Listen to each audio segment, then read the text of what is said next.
자, 대통령의 내란죄에 대해서 검찰은 명백하게 수사권이 있었죠? 네. 자, 내란죄에 대해서 수사권이 있었다는 근거는 무엇입니까? 기본적으로는 두 가지를 주장을 했습니다. 일단은 직권남용을 전제로 한 관련 범죄, 두 번째는 경찰에 대한 수사권이 있기 때문에 그것을 기본 범죄로 한 이제 관련 범죄, 두 가지 사유로 주장을 했고 법원에서 일단 두 번째 사유는 확실하게 인정된다라고 해서 판단한 것으로 알고 있습니다. 검찰은 수사권이 분명히 있었습니다. 네네. 다만 말씀하신 것처럼 그때도 직권남용으로 한 내란죄의 수사권에 대해서는 법원은 명시적으로 판단하지 않았습니다. 그때도 의문이 있었다는 겁니다. 자, 그런데 왜 사건을 공수처에 넘겨서 이런 심각한 문제를 발생시키게 된 것입니까? 왜 넘기셨어요? 수사권이 있는데. 예, 공수처법에 의하면 수사의 진행 상황이나 수사의 공정성 등을 고려해서 공수처장이 이첩을 요구하게 되면 응하여야 한다고 되어 있습니다. 그러면 응하지 않을 경우에는 또 위법 논란이 있기 때문에 약간 부득이한 상황에서 이첩할 수밖에 없었습니다. 수사권 여부에 대해서 문제가 되고 있었고 수사권이 없다라고 계속 문제되고 있었는데도 불구하고 수사권이 없는 기관이 이첩 요구하면 무조건 응해야 됩니까?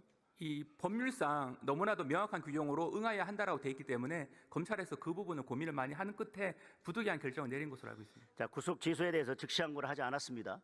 즉시 항고가 위헌 소지가 매우 높고 또 하나 법원이 단순히 구속기간 계산에 관한 것뿐만 아니라 공수처의 수사권 자체를 문제 삼은 것도 포함되어 있기 때문에 즉시 항고하지 않은 것이 맞습니까? 네, 맞습니다. 그까지 종합해서 약간 소송 전략적인 측면에서 본안 재판에 집중하는 것이 타당하다라고 수사팀 판단한 것으로 알고 있습니다. 자, 구속기간 계산에 관해서는 검찰의 의견과 다르다고 그랬고 그것에는 수용하기 어렵다고 했습니다. 네. 그렇다면 구속 취소를 하면서 법원이 공수처의 수사권에 대해서 의문을 제기하고 있는 그 법원의 견해에 대해서는 어떤 입장이십니까? 기본적으로 이제 그 부분은 이제 그 수사와 기소 과정의 위법성 논란과 관련된 부분입니다. 근데 기본적으로 검찰에서는 수사와 기소 과정에 대해서는 위법하지 않다라는 입장을 하고 계속 유지하고 있고 그래서 본안 재판에서 수사와 기소 과정에서 위법성 없다라는 부분을 계속 주장하고 입증할 예정인 것으로 알고 있습니다.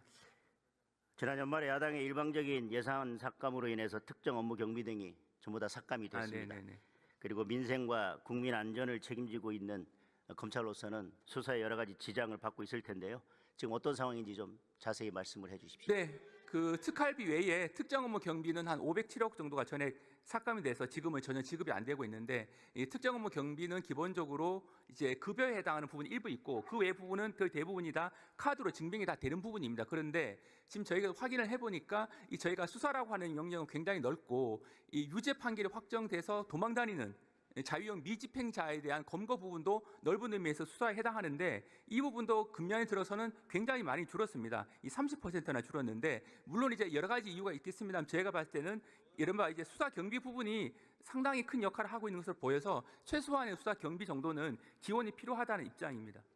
만약에 추경이 논의가 된다면 지금 말씀하신 것처럼 수사에 꼭 필요한 수사 경비 이런 부분들은 추경 편성을 통해서 민생 침해 범죄가 수사가 그런 범죄에 대한 수사가 정상화되도록 해야 된다고 생각을 하는데 직무대행님의 의견 어떠신가요? 네, 그 부분은 꼭 이번에 추경을 통해서 반영되기를 희망하고 있습니다. 헌법재판소 사무처장님 앞으로 나와 주십시오. 예, 직무대행님 들어가셔도 좋습니다.